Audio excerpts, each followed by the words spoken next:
नमस्ते बच्चों। आज हम वाक्य विचार इस विषय पर अध्ययन करने जा रहे हैं।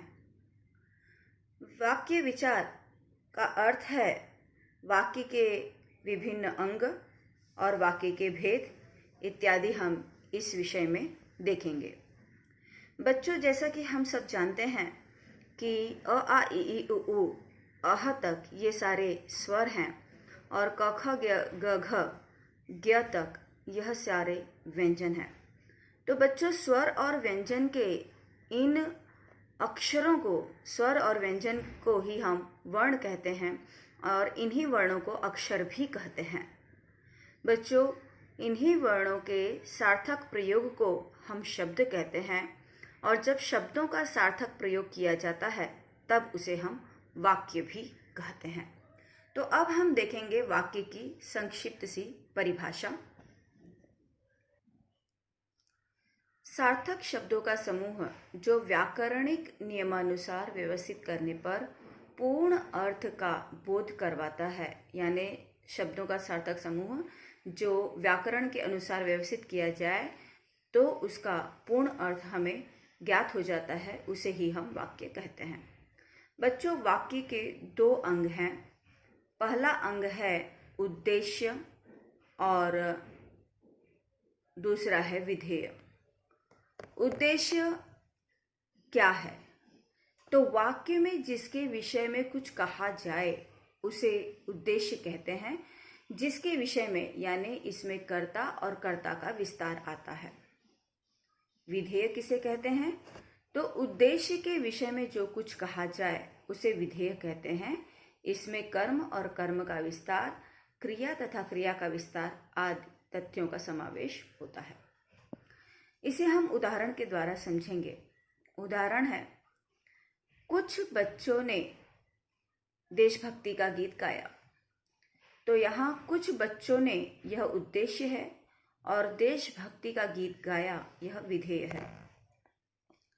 बच्चों, यहाँ हमने देखा था कि कर्ता जो है वह और कर्ता का विस्तार जो है वह उद्देश्य के अंतर्गत आता है। तो कर्ता हमने देखा यहाँ बच्चों हैं और कर्ता का विस्तार कुछ ने है। इसी तरह से देशभक्ति का गीत गाया, यहाँ पर गाया यह क्रिया है, गीत यह कर्म है और देशभक्ति का यह कर्म का विस्तार है। तो इस तरह से देशभक्ति का यह कर्म का विस्तार और गीत यह कर्म, गाया यह क्रिया, यह पूरा विधेय है। अब दूसरा उदाहरण हम देखेंगे। एकलव्य ने गुरु द्रोणाचार्य को अपना गुरु माना।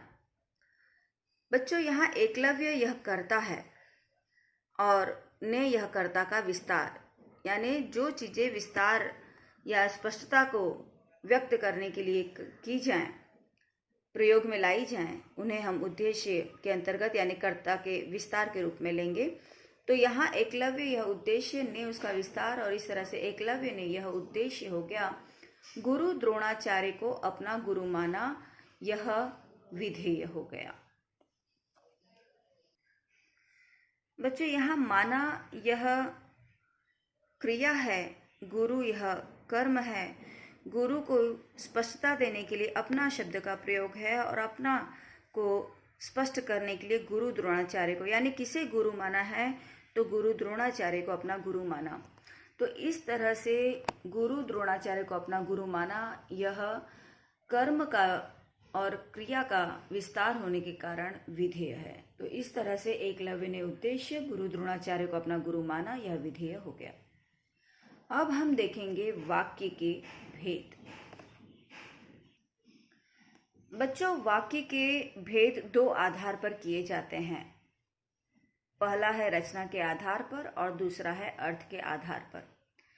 तो सबसे पहले हम देखेंगे रचना के आधार पर वाक्य के भेद।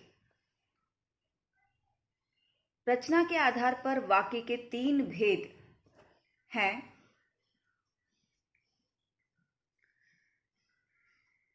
रचना के आधार पर वाक्य के तीन भेद हैं। पहला है सरल वाक्य, जिसे हम साधारण वाक्य भी कहते हैं। बच्चों, एक परीक्षा में कभी कभी साधारण वाक्य पूछा जाता है या फिर सरल वाक्य पूछा जाता है, तो वहाँ पर हमें किसी भी तरह से कंफ्यूज नहीं होना है और हमें यह जानकारी रखना चाहिए कि सरल और साधारण वाक्य यह एक ही है। दूसरा है संयुक्त वाक्य और तीसरा है मिश्र वाक्य। अब हम देखेंगे सरल वाक्य, साधारण वाक्य और मिश्र वाक्य किसे कहते हैं और संयुक्त वाक्य किसे कहते हैं। बच्चों, जिस वाक्य में एक ही उद्देश्य तथा एक ही विधेय होता है उसे सरल वाक्य कहते हैं। इस प्रकार के वाक्य में एक ही कर्ता और एक ही क्रिया होती है। जैसे कि ग्वालिन ने दूध बेचा।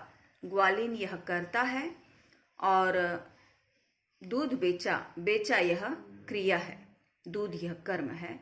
तो यहाँ पर ग्वालिन ने यह उद्देश्य है, दूध बेचा यह विधेय है। तो हम देख रहे हैं एक ही उद्देश्य है और एक ही विधेय है। और दूसरे रूप में यदि हम देखें तो एक ही कर्ता है और एक ही क्रिया है, अतः यह सरल वाक्य है। इसी तरह मेहमान 8 बजे आएंगे। मेहमान यह कर्ता है, 8 बजे आएंगे, यहाँ से आएंगे यह क्रिया है। तो इसके अतिरिक्त हम दूसरे रूप में देखें तो मेहमान यह उद्देश्य और आएंगे यह क्रिया है और 8 बजे यह कर्म है। और इस तरह से एक उद्देश्य और एक विधेय होने के कारण भी यह सरल वाक्य ही है। बच्चों, अब हम देखेंगे वाक्य का दूसरा भेद जो है संयुक्त वाक्य। परिभाषा है, जहाँ 2 या 2 से अधिक उपवाक्य किसी समानाधिकरण समुच्चय बोधक अव्यय से जुड़ते हैं उन्हें संयुक्त वाक्य कहते हैं। ये समानाधिकरण समुच्चय बोधक अव्यय शब्द हैं। बच्चों, इसकी खास बात यह है कि संयुक्त वाक्य में आने वाले दोनों उपवाक्य स्वतंत्र होते हैं। इनमें से कोई भी वाक्य प्रधान अर्थात मुख्य या आश्रित अर्थात गौण नहीं होता। तीसरा है समानाधिकरण समुच्चय बोधक में और, तथा, किंतु, परंतु, इसलिए, अतएव, अथवा, या, लेकिन जैसे कई शब्द आते हैं। उदाहरण है, रमेश को विद्यालय में पहुंचने में देर हो गई थी इसलिए वह बेचैन था। तो रमेश को विद्यालय पहुंचने में देर हो गई थी और वह बेचैन था, यह दोनों ही वाक्य समान रूप से महत्वपूर्ण है। इसमें कोई भी वाक्य प्रधान या कोई भी वाक्य गौण नहीं है और इन्हें इसलिए इस समुच्चय बोधक अव्यय के द्वारा जोड़ा गया है। यदि समुच्चय बोधक अव्यय को हटा दिया जाए और सिर्फ अल्पविराम रखा जाए तो भी यहाँ कोई प्रभाव पड़ने वाला नहीं है। जैसे रमेश को विद्यालय पहुँचने में देर हो गई थी, अल्पविराम लगाकर वह बेचैन था। तो वह बेचैन था यह भी समान रूप से महत्वपूर्ण है पहले वाक्य के, तो इसलिए यह संयुक्त वाक्य है। बच्चों, अब हम देखेंगे दूसरा उदाहरण। स्मृति कल विद्यालय जाएगी और उसके साथ मैं भी जाऊंगी। यहाँ पर और यह समुच्चय बोधक अव्यय का प्रयोग है और यहाँ पर यदि हम देखें तो ये दोनों ही वाक्य समान रूप से महत्वपूर्ण है। कोई भी वाक्य प्रधान या कोई भी वाक्य गौण नहीं है। अब हम देखेंगे वाक्य का तीसरा भेद जो है मिश्र वाक्य। बच्चों, मिश्र वाक्य की परिभाषा है कि जिन वाक्यों में एक से अधिक उपवाक्य होते हैं और उनमें से एक प्रधान तथा अन्य गौण होते हैं उन्हें मिश्रित या मिश्र वाक्य कहते हैं। हम तो मिश्र का ही प्रयोग करते हैं, किंतु कई बार कभी कभी हम मिश्रित इस शब्द का प्रयोग भी देखते हैं। तो बच्चों, जानकारी तुम सबको होनी चाहिए कि मिश्रित भी मिश्र वाक्य को ही कहा जाता है। इसे देखकर अचंभित नहीं होना है, कंफ्यूज नहीं होना है, परेशान नहीं होना है। अब परिभाषा है कि जिन वाक्यों में एक से अधिक उपवाक्य होते हैं, एक या एक से अधिक, कई इतने भी उपवाक्य हो सकते हैं, किंतु खास यह है कि इसमें एक प्रधान होता है और अन्य जो वाक्य होते हैं वह गौण होते हैं और इसीलिए उन्हें हम मिश्र वाक्य कहते हैं। इसकी खास बात यह है कि मिश्र उपवाक्य में प्रधान उपवाक्य उसे कहा जाता है जिसकी क्रिया मुख्य होती है। बच्चों, जिस वाक्य की क्रिया मुख्य होती है वह प्रधान उपवाक्य होता है, और जो आश्रित उपवाक्य होता है वह व्यधिकरण समुच्चय बोधक अव्यय से जुड़ा हुआ होता है, और इसकी जो क्रिया होती है वो गौण होती है। जैसे यह वही पुस्तक है जिसे मैंने मेले से खरीदी थी। बच्चों, यहाँ पर मैंने मेले से खरीदी थी, यह मुख्य वाक्य है, और यह वही पुस्तक है, यह गौण वाक्य है। उसी तरह से जब वह मेरे घर पहुंची तब मैं जा चुका था, मैं जा चुका था, यह प्रधान वाक्य है, मुख्य वाक्य है। जब वह मेरे घर पहुंची, यह गौण वाक्य है। तो इस तरह से एक वाक्य पर दूसरा वाक्य आश्रित होने के कारण ही यह मिश्र वाक्य है। बच्चों, परीक्षा में जब रचना के आधार पर वाक्य भेद आता है तो वहाँ तुम सबको सिर्फ पहचानने के लिए आता है। माने वहाँ पहचान कर उस वाक्य को पढ़ोगे और पहचानोगे और बताओगे कि यह सरल वाक्य है, सरल वाक्य है, साधारण वाक्य है, या मिश्र वाक्य है, या फिर संयुक्त वाक्य है। ये तीन भेद ही बताना है, सरल, संयुक्त या मिश्र, कौन सा है। अब बच्चों, हम दूसरा भेद देखेंगे वाक्य का, वो जो है अर्थ के आधार पर। तो अर्थ के आधार पर वाक्य के भेद आता है तो इसमें कहा जाता है कि वाक्य को कोष्ठक में दिए गए सूचनानुसार परिवर्तित कीजिए। एक वाक्य दे दिया जाता है, कोष्ठक बना करके दे दिया जाता है, उसमें तुम्हें बता दिया जाता है कि किस रूप में उसे परिवर्तित करना है और उस रूप में उसे परिवर्तित करना होता है। अब हम देखेंगे अर्थ के आधार पर वाक्य के 8 भेद। अब पहला भेद है विधानार्थक वाक्य। जिस वाक्य में सामान्य रूप से कोई बात कही जाए उसे विधानार्थक वाक्य कहते हैं। जैसे रघुराज ने सितार बजाया, गुनगुन बहुत खुश थी। ये दोनों ही वाक्य जो हैं विधानार्थक वाक्य हैं, क्योंकि सामान्य रूप से बात कह दी गई है। अब दूसरा वाक्य है निषेधार्थक वाक्य, कि जिस वाक्य में किसी बात का निषेध किया जाए उसे निषेधार्थक वाक्य कहते हैं। बच्चों, यदि हमें विधानार्थक वाक्य आया है और कहा गया है कि उसे निषेधार्थक रूप में परिवर्तित कीजिए, तो हमें ध्यान रखना है कि निषेधार्थक रूप में परिवर्तित तो करना ही है, लेकिन उसका अर्थ नहीं बदलना चाहिए। तो जैसे यहाँ पर वाक्य है रघुराज ने सितार बजाया, यदि इसका हमें निषेधार्थक वाक्य बनाना है तो वाक्य बनेगा कि रघुराज ने ढोलक नहीं बजाया। तो ढोलक नहीं बजाया तो हो सकता है बाकी कुछ और भी बजाया हो, लेकिन हम यहाँ पर इसका अर्थ लेंगे कि रघुराज ने ढोलक नहीं बजाया, अर्थात रघुराज ने सितार बजाया है। दूसरा है गुनगुन बहुत खुश थी। इसका निषेधार्थक वाक्य बनाने के लिए यदि कहा जाएगा तो हम बनाएंगे कि गुनगुन दुखी नहीं थी। दुखी नहीं थी यानी सीधे सीधे स्पष्ट है कि वह बहुत ही खुश थी। अब इसी को हम तीसरे रूप में देखेंगे प्रश्नार्थक वाक्य में, जिसकी परिभाषा है कि जिस वाक्य में प्रश्न किया जाता है उसे प्रश्नार्थक वाक्य कहते हैं। जैसे रघुराज ने क्या बजाया, तो उत्तर आएगा सितार बजाया। और गुनगुन कैसी थी, तो गुनगुन बहुत खुश थी। अब हम चौथा वाक्य देखेंगे आज्ञार्थक वाक्य। तो परिभाषा है जिस वाक्य में आज्ञा, आदेश या अनुमति देने का बोध हो, जिसमें आज्ञा दी जाए, आदेश दिया जाए या किसी को अनुमति दी जाए, उसे हम आज्ञार्थक वाक्य कहते हैं। जैसे रघुराज सितार बजाओ, रघुराज को आदेश दिया गया है कि तुम सितार बजाओ। गुनगुन तुम खुश रहो, यह उसे आज्ञा दी गई है कि हमेशा तुम खुश रहो। पांचवा है विस्मयादि बोधक वाक्य। जिस वाक्य में विस्मय, हर्ष, घृणा, शोक, क्रोध आदि मनोभाव व्यक्त किए हों। बच्चों, विस्मयादि बोधक अव्यय पढ़ाते हुए मैंने जो हमारे विविध मनोभाव हैं उनका वर्णन किया है, तो वे सारे भाव यहाँ पर आ जाएंगे, तो उसे ही विस्मयादि बोधक वाक्य कहते हैं। अब इसी वाक्य को हम विस्मय रूप में बदलेंगे। जैसे वाक्य था विधानार्थक कि रघुराज ने सितार बजाया, इसका विस्मयादि बोधक वाक्य हो जाएगा वाह, रघुराज ने सितार बजाया। यानी यहाँ पर विस्मय प्रकट किया जा रहा है, शाबाशी दी जा रही है, इस तरह का भाव है।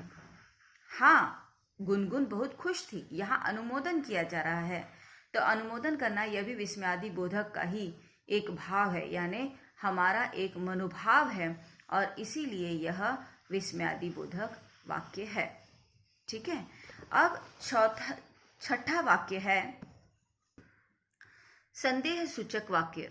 बच्चों, यह जो छठा भेद है वाक्य का, अर्थ के आधार पर वाक्य का भेद, संदेह सूचक वाक्य, इसकी परिभाषा है जिस वाक्य में किसी प्रकार का संदेह या संभावना का भाव प्रकट होता है उसे संदेह सूचक वाक्य कहते हैं। यहाँ पर संदेह या संभावना प्रकट की जाती है। जैसे कदाचित रघुराज ने सितार बजाया हो, यानी यहाँ संभावना प्रकट की गई है कि हो सकता है रघुराज ने सितार बजाया हो। दूसरा है शायद गुनगुन बहुत खुश हो, यहाँ पर भी कल्पना की गई है, संदेह किया गया है कि शायद गुनगुन बहुत खुश हो। अगला है सातवां इच्छा बोधक वाक्य। बच्चों, परिभाषा है जिस वाक्य में किसी प्रकार की इच्छा बताई गई हो, आशीर्वाद बताया गया हो या फिर शुभकामना प्रकट की गई हो, तो जिस वाक्य से किसी प्रकार की इच्छा, आशीर्वाद या शुभकामना का बोध होता है उसे ही इच्छा बोधक वाक्य कहते हैं। जैसे रघुराज सितार बजाने में सफल रहे, यहाँ पर जो है इच्छा प्रकट की गई है कि हे ईश्वर, रघुराज सितार बजाने में सफल रहे। इसी तरह से गुनगुन खुश रहो, यहाँ पर शुभकामना प्रकट की गई है गुनगुन के प्रति कि गुनगुन हमेशा खुश रहो या गुनगुन हमेशा खुश रहे।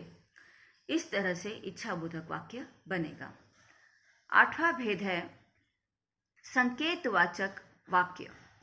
जिन वाक्यों में एक क्रिया का पूर्ण होना दूसरी क्रिया पर निर्भर होता है, स्पष्ट है कि यहाँ पर दो क्रिया का प्रयोग होता है और एक क्रिया पर दूसरी क्रिया अवलंबित होती है, उसे ही संकेतवाचक वाक्य कहते हैं। उदाहरण देखेंगे, यदि तुम कहोगे तो रघुराज सितार बजाएगा, यानी रघुराज का सितार बजाना तुम्हारे कहने पर निर्भर है। उसी तरह दूसरा वाक्य, तुम आ जाते हो तो गुनगुन खुश हो जाती, यहाँ गुनगुन का खुश होना निर्भर करता है तुम्हारे आने पर। तो इस तरह से एक वाक्य के द्वारा दूसरे वाक्य का पर निर्भर हो, एक वाक्य पर दूसरा वाक्य निर्भर हो या एक वाक्य का पूर्ण होना दूसरे वाक्य पर निर्भर करता हो, तो ऐसे वाक्य संकेतवाचक वाक्य कहे जाएंगे। बच्चों, यहाँ ध्यान देना है हमें कि विधानार्थक वाक्य, निषेधार्थक वाक्य, प्रश्नार्थक वाक्य, आज्ञार्थक वाक्य, विस्मयार्थक वाक्य, संदेहार्थक वाक्य, इच्छार्थक वाक्य, संकेतार्थक वाक्य या फिर विधानवाचक वाक्य, निषेधवाचक वाक्य, प्रश्नवाचक वाक्य, आज्ञावाचक वाक्य, विस्मयादि बोधक वाक्य या विधान सूचक वाक्य, निषेध सूचक वाक्य, प्रश्न सूचक वाक्य, आज्ञा सूचक वाक्य, ये तीनों ही तरह से अर्थ के आधार पर वाक्य भेद कहे जाते हैं। चाहे उसमें थक शब्द लगाइए, चाहे बोधक शब्द लगाइए या फिर सूचक शब्द या फिर कई बार हमें वाचक शब्द का प्रयोग मिलता है। तो ये सारे अर्थ के आधार पर ही वाक्य के 8 भेद के अंतर्गत आते हैं। बच्चों, उम्मीद है यह वाक्य के भेद अच्छी तरह से समझ चुके हो। ध्यान देना कि अर्थ के आधार पर जब भी वाक्य भेद आता है तो यहाँ हमेशा हमें परिवर्तन करने के लिए ही परीक्षा में कहा जाता है। तो पाठ हमारा आज का व्याकरण का पूरा हो चुका है। धन्यवाद।